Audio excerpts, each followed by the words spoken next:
توی این سوال یک ربات صنعتی داریم و صورت سوال میگه اگر این ربات با سرعت دورانی ثابت اومگا دوران بکنه حول محور Z، همینطور این ارتفاع H0 و طول L0 هم ثابت باشه.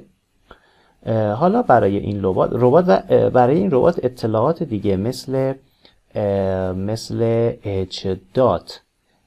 H دات یعنی تغییرات ارتفاع این قسمت از ربات، H دبل دات یا شتاب، همینطور طول L دات و L دبل دات، اگر این اطلاعات مشخص باشه سرعت و شتاب نقطه P رو به دست بیارید. سرعت و شتاب نقطه P در انتهای بازوی ربات رو به دست بیارید. خب برای این ربات اگر ما بیایم محور مختصات رو در نظر بگیریم که محور زدش رو خود صورت سوال داده، فرض کنیم این هم محور تتا باشه که در حال حرکت باشه که اومگا رو ایجاد میکنه و آر هم در این جهت هست دیگه، در جهت طول بازوی ربات باشه. حالا میتونیم اطلاعات رو به دست بریم. برای این ربات ما مقدار آر رو به این شکل داریم، آر در این جهت هست، مقدار آر رو داریم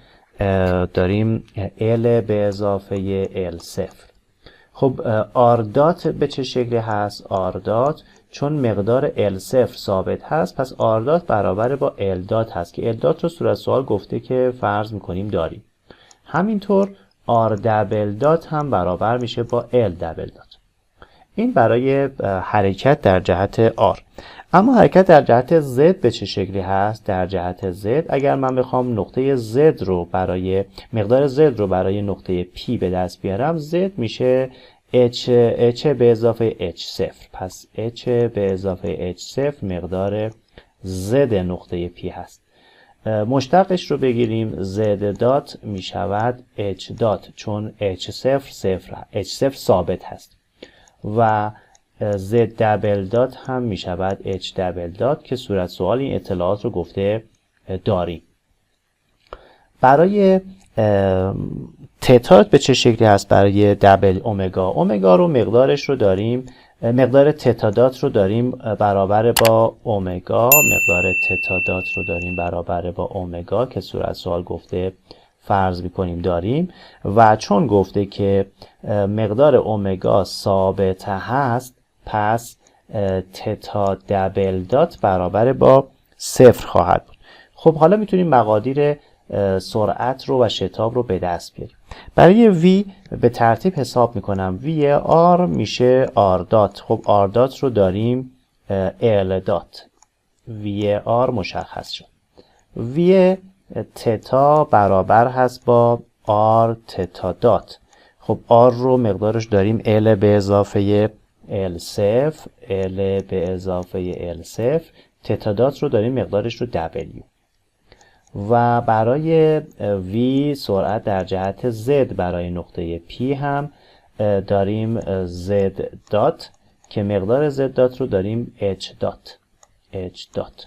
پس میتونیم سرعت کل رو برای نقطه P به دست بیاریم. میشود رادیکال VR به توان 2 یعنی L دات به توان 2 V تتا به توان 2 که میشه L به اضافه L0 به توان 2 اومگا به توان 2 به اضافه VZ به توان 2 به اضافه H دات به توان 2. این رابطه سرعت نقطه P. برای شتاب هم به همین ترتیب عمل میکنیم. برای شتاب R برابر هست با R دبل دات منهای R تتا دات به توان 2. خب R دبل دات رو داریم میشه L دبل دات منهای R رو داریم L به اضافه L0 در تتا دات به توان 2 در اومگا 2. این میشه مقدار R. مقدار آی تتا به چه شکلی به دست میاد؟ آی تتا رابطش هست آر تتا دبل دات به اضافه 2 تا آر دات تتا دات. خب تتا دبل دات رو مقدارش رو داریم 0، پس این ترم 0 هست. می شود 2 تا آر دات ال دات ضرب در تتا دات ضرب در اومگا. این هم آی تتا. مقدار آی زد هم می شود زد دبل دات که مقدار زد دبل دات رو داریم اچ دبل دات. خب مقدار آی توتال رو هم میتونیم برای نقطه پی به دست بیاریم. می شود رادیکال خب آی آر به توان 2 میشه این ترم به توان 2 یعنی ال دبل دات منهای ال به اضافه ال صفر ضرب در اومگا 2 به توان 2 به